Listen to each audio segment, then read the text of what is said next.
बिस्मिल्लाहिर्रहमानिर्रहीम। अस्सलाम वालेकुम नाज़रीन, मैं हूँ काशिफुद्दीन सैयद और आज के व्लॉग में हम आपको बताएंगे कि पाकिस्तान तहरीक इंसाफ ने जिस जमात के साथ जिस पार्टी के साथ अपना इदगाम किया है या इंज़माम किया है, सुन्नी इत्तेहाद कौंसिल, ये कौन सी जमात है और ये कब बनी है और इसके मकासद क्या है, तो इस हवाले से हम आज आपको बताएंगे और साथ साथ ये भी हम बताएंगे कि क्या इसका जो फ़ायदा है वो तहरीक इंसाफ को होगा या नहीं, और अगर होगा तो क्या फ़ायदा होगा। लेकिन सबसे अहम बात यह है कि हमारे ज़्यादातर नाजरीन उनको पता ही नहीं है कि सुन्नी इत्तेहाद कौंसिल ये है क्या चीज़। तो इसके हवाले से मैं बता दूं कि सुन्नी इत्तेहाद कौंसिल दरअसल कुछ छोटी छोटी जमातों का एक इत्तेहाद था, जिसने अब एक जमात की सूरत इख्तियार कर ली है और बाकायदा इलेक्शन कमीशन के पास रजिस्टर्ड है बहैसियत एक जमात के। सुन्नी इत्तेहाद कौंसिल में जो जमातें शामिल हैं वो भी मैं आपको बता दूंगा, लेकिन सबसे पहले ये बता दूं कि इसके जो सरबराह रहे वो साहिबजादा हाजी फजल करीम इसके सरबराह थे और इसके रूह रवा थे, और ये इत्तेहाद उन्होंने तश्कील दिया था। साहिबजादा हाजी फजल करीम का ताल्लुक इब्तिदा में जमीयत उलमाए पाकिस्तान से था। जमीयत उलमाए पाकिस्तान बरेलवी मकतब फ़िक्र के एक बड़ी सियासी जमात थी और मौलाना शाह अहमद नूरानी साहब मरहूम वो इसके सरबराह हुआ करते थे, और मौलाना अब्दुल सत्तार खान नियाज़ी जो इस तंजीम के यानी जमीयत उलमाए पाकिस्तान के वो जनरल सेक्रेटरी थे।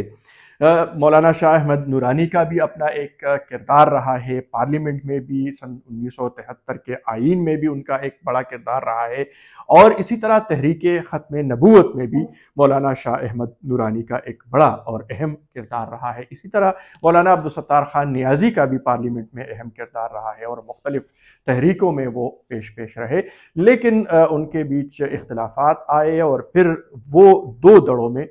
अलग हो गए। एक जमीयत उलमाए पाकिस्तान नूरानी ग्रुप की सूरत में मारिज़ वजूद में आई, और एक मौलाना अब्दुल सत्तार नियाज़ी ग्रुप के नाम से वो रजिस्टर्ड थी और वो काम करते रहे। तो साहिबजादा हाजी फजल करीम साहब वो भी उनके साथ थे, लेकिन जब ये अलग धड़े बन गए तो उन्होंने अपनी एक तंजीम बना लिया, और ये एक इत्तेहाद की सूरत में थी जिसमें मुख्तलिफ तंजीमें जिनका ताल्लुक बरेलवी मकतब फ़िक्र से था, वो छोटी छोटी तंजीमें जिनमें जमात अहले सुन्नत, मरकज़ी जमीयत उलमाए पाकिस्तान के नाम से भी एक तंजीम थी, आलमी तंजीम अहले सुन्नत, इसी तरह सुन्नी तहरीक निज़ाम मुस्तफ़ा पार्टी, मरकज़ी जमात अहले सुन्नत, इसी तरह इत्तेहादुल मशाइख पाकिस्तान, अंजुमन तलबाए इस्लाम जो तलबा की एक तंजीम थी, और इसी तरह अंजुमन असातिज़ाए पाकिस्तान। ये तकरीबन 9 छोटी छोटी तंजीमें थी जिन्होंने एक इत्तेहाद तश्कील दे दिया सुन्नी इत्तेहाद कौंसिल के नाम से, और साहिबजादा हाजी फजल करीम इसके सरबराह थे और इसके रूह रवा रहे। 2009 में ये इत्तेहाद बनाया गया सुन्नी इत्तेहाद कौंसिल के नाम से, और साहिबजादा हाजी फजल करीम वो ख़ुद भी एक मुतहर्रिक सियासी शख्सियत थे। इब्तिदा में उनका ताल्लुक वो पाकिस्तान मुस्लिम लीग नून से बड़ा करीबी रहा, और पाकिस्तान मुस्लिम लीग नून की क़ियादत के साथ उनके करीबी ताल्लुकात रहे। इसी ताल्लुक की बुनियाद पर जो सुन्नी इत्तेहाद कौंसिल है वो अलायंस भी करते रहे इलेक्शन में, और उसी की रोशनी में और उसी के नतीजे में 1993 से 1997 तक इंतखाबात में वो सूबाई असम्बली के रुकन रहे, और वो शहबाज शरीफ काबीना के मेंबर भी थे, और सूबाई वज़ीर मजहबी उमूर और औकाफ का मनसब और कलमदान उनके साथ रहा। फिर उसके बाद 2002 और 2008 में वो इसी इत्तेहाद यानी मुस्लिम लीग नून के साथ इत्तेहाद की सूरत में वो रुकने कौमी असम्बली भी रहे। 2002 में वो रुकने कौमी असम्बली मुंतखब हुए, फिर 2008 में वो रुकने कौमी असम्बली मुंतखब हुए। अलबत्ता उन्होंने 2013 के इंतखाबात में उनके इख्तिलाफात मुस्लिम लीग नून से भी पैदा हुए और फिर वो करीब आते गए पाकिस्तान तहरीक इंसाफ के साथ। और उस वक्त जब फिर उनके तहरीक इंसाफ के साथ उन्होंने यानी इसी जमात ने एक हामी की सूरत में और एक साथी की सूरत में जो धरना दिया था इस्लामाबाद में पाकिस्तान तहरीक इंसाफ ने, उसमें हिस्सा लिया। और साहिबजादा हाजी फजल करीम के इंतकाल के बाद उनके बेटे साहिबजादा हामिद रज़ा वो इस तंजीम के सरबराह बने और उनकी क़ुर्बत वो मज़ीद बढ़ती गई तहरीक इंसाफ के साथ। और 2014 का जो धरना था उसमें उन्होंने बड़ा अहम किरदार अदा किया था पाकिस्तान तहरीक इंसाफ के साथ और पाकिस्तान अवामी तहरीक जो मौलाना ताहिर अल क़ादरी की तंजीम है उसके साथ। फिर इसी दौरान जब मियां नवाज शरीफ को नाअहल करार दे दिया गया, तो जब बेगम कलसूम नवाज वो इलेक्शन लड़ रही थी और उनके मद्दे मुकाबिल डॉक्टर यास्मीन राशिद वो इलेक्शन लड़ रही थी, तो उसमें सुन्नी इत्तेहाद कौंसिल ने भरपूर साथ दिया था डॉक्टर यास्मीन राशिद का बहैसियत उम्मीदवार पाकिस्तान तहरीक इंसाफ, और उसमें उनकी हिमायत का ऐलान किया था। उसके बाद भी हर मौके पर सुन्नी इत्तेहाद कौंसिल ने भरपूर साथ दिया पाकिस्तान तहरीक इंसाफ का, और ये जो ताल्लुकात बढ़ते भी गए और बनते भी गए और क़ुर्बतें बढ़ती गई। और अब वो इसी नतीजे पर पहुंच चुकी है कि जो तहरीक इंसाफ के हिमायत याफ्ता आज़ाद अरकान है पंजाब में, कौमी असम्बली में और इसी तरह खैबर पख्तूनख्वा में, तो उन्होंने हलफनामे जमा करा दिए हैं और अब वो सुन्नी इत्तेहाद कौंसिल की रुकन की हैसियत से वो असम्बली में मौजूद रहेंगे। इस हवाले से साहिबजादा हामिद रज़ा ने एक प्रेस कॉन्फ्रेंस भी की पाकिस्तान तहरीक इंसाफ के क़यादत के साथ, जिनमें वहदतुल मुस्लिमीन के जो रहनुमा हैं, जो उनके जो चेयरमैन है राजा नासिर अब्बास वो भी मौजूद थे। और उनका कहना था कि नाम तो सुन्नी इत्तेहाद कौंसिल का होगा, लेकिन पॉलिसियाँ पाकिस्तान तहरीक इंसाफ की होगी। और इसी तरह जो पाकिस्तान तहरीक इंसाफ की जो क़यादत है वो फ़ैसले करेगी, वही फ़ैसले लागू होंगे उनके अरकान पर। लेकिन पहली बार एक ऐसी जमात जिनकी कोई ऐसी पोजीशन नहीं थी कि वो एक लार्जेस्ट पार्टी बने, लेकिन उन्हें अब ये एक आईनी ज़रूरत या कानूनी ज़रूरत पूरा करने के लिए अब ये एक मौका मिल गया है कि पाकिस्तान तहरीक इंसाफ के सपोर्ट से जो आज़ाद अरकान मुंतखब हुए हैं वो अब सुन्नी इत्तेहाद कौंसिल में शामिल हो चुके हैं। बाकायदा इलेक्शन कमीशन में उनके हलफनामे जमा कराए जा रहे हैं और ये अब एक बड़ी पार्टी के तौर पर अब सामने आ रही है। अब इसका मुस्तकबिल क्या होगा, इस हवाले से कई सवालात हैं, क्योंकि जो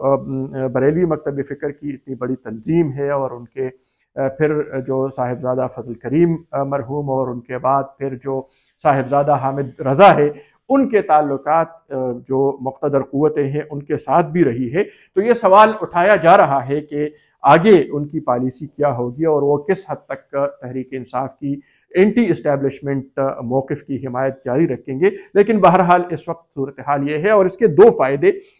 हासिल करने की कोशिश की जा रही है। एक तो ये है कि जो तहरीक इंसाफ को मतलूब मखसूस नशस्तें हैं, जिनमें ख़वातीन की नशस्तें हैं, जिनमें अक़लियती नशस्तें हैं, कौमी असम्बली में भी और सूबाई असम्बलियों में भी, तो इसकी कोशिश की जाएगी। क्योंकि अब ये तहरीक सुन्नी इत्तेहाद कौंसिल के नाम से वो बाकायदा एक पार्टी पार्लियामेंट में मौजूद होगी, तो उनको ये नशस्तें मुमकिन है कि मिल जाए। लेकिन इस हवाले से कानून खामोश है कि आया उनको ये मिल सकती है, क्योंकि जो तारीख़ फ़हरिस्त जमा कराने की थी वो तारीख गुजर चुकी है, वो इलेक्शन से पहले। लेकिन एक प्रेसिडेंट मौजूद है और फिर जब 2018 के इंतखाबात के बाद जब बाप के नाम से एक पार्टी वजूद में आई और खैबर पख्तूनख्वा के कुछ अरकान वो बाप पार्टी में शामिल हुए, तो उन्होंने जब दरख्वास्त दे दी तो उनको एक मखसूस नशिस्त खातून की ये दी गई थी और बसीरत बीबी वो बाप पार्टी की टिकट पर और उनके कोटे में खुसूसी नशस्त पर रुकन सूबाई असम्बली बन गई थी। तो एक तो ये कोशिश की जाएगी कि सुन्नी इत्तेहाद कौंसल की तरफ से फरिश्ते कौमी असम्बली में भी और सूबाई असम्बली में भी जमा करा दिए जाए और जो मखसूस नशस्तें हैं उनके स्ट्रेंथ के हिसाब से, उनकी जो अददी हैसियत है उसके हिसाब से वो उनको दिए जाए। दूसरी बात वो ये है कि जो आज़ाद अरकान है वो किसी भी वक्त अपनी वफादारी तब्दील कर सकते हैं, किसी भी वक्त वो हुकूमती या जो तहरीक इंसाफ के मद्दे मुकाबिल या उनकी जो हरीफ जमातें हैं उनकी हिमायत कर सकते हैं। तो उनको महफूज बनाने के लिए कि कहीं ये फ्लोर क्रॉस ना करे, कहीं पार्टी पॉलिसी की मुखालिफत ना करे, तो उनको महफूज करने के लिए ये एक फैसला किया गया है कि अब वो बाकायदा एक पार्टी जिसका नाम सुन्नी इत्तेहाद कौंसल है उसके रुकन हैं और वो फ्लोर क्रॉसिंग नहीं कर सकते। वो अहम मौके पर पाकिस्तान तहरीक इंसाफ या सुन्नी इत्तेहाद कौंसल की पॉलिसी के बरक्स वोट भी नहीं दे सकते और अपनी जो उनकी जो पॉलिसी ही वो उसकी पाबंदी करेंगे। तो ये सूरत हाल है और हमने बता दिया कि सुन्नी इत्तेहाद कौंसल दरअसल 9 छोटी छोटी तंजीमों की एक इत्तेहाद है जिसने अब एक पार्टी की सूरत इख्तियार कर ली है और अब वो पार्लियामेंट में भी पहुंच रही है। इसके साथ साथ वहदतुल मुस्लिमीन के साथ भी अलायंस किया गया है और एक नुक्ता ये भी है कि 2009 ही में वहदतुल मुस्लिमीन जो है वो भी वजूद में आई थी और गुज़श्ता इलेक्शन में उन्होंने बलूचिस्तान से एक नशिस्त हासिल कर ली थी सूबाई असम्बली की और इस दफ़ा खैबर पख्तूनख्वा के इन्हें 37 से वहदतुल मुस्लिमीन को एक नशिस्त कौमी असम्बली में मिल गई है। इसी तरह गिलगित बल्तिस्तान में भी उन्होंने अच्छा परफॉर्म किया है पाकिस्तान तहरीक इंसाफ की हिमायत से। तो जो गिलगित बल्तिस्तान फिर खैबर पख्तूनख्वा के कुछ इलाकों जहाँ पर अहले तशय्युअ की अक्सरियत है या उनकी वहाँ पर एग्जिस्टेंस है और फिर बलूचिस्तान के वो इलाके जहाँ पर अहले तशय्युअ मौजूद हैं तो वहाँ पर वहदतुल मुस्लिमीन भी वजूद रखती है। तो दोनों पार्टियाँ जो हैं सुन्नी इत्तेहाद कौंसल ये बरेलवी मकतब फ़िक्र से वाबस्ता मुख्तलिफ तंजीमों का एक इत्तेहाद है और इसी तरह जो वहदतुल मुस्लिमीन है ये अहले तशय्युअ की एक तंजीम है और उनका एक रुकन कौमी असम्बली में मौजूद है। अलबत्ता इससे पहले ये ऐलान किया गया था कि जो तहरीक इंसाफ के आज़ाद अरकान हैं वो वहदतुल मुस्लिमीन में शामिल होंगे, लेकिन बावजूद वो वहदतुल मुस्लिमीन में शामिल नहीं हुए, हालांकि उनकी कौमी असम्बली में नुमाइंदगी मौजूद है एक रुकन की सूरत।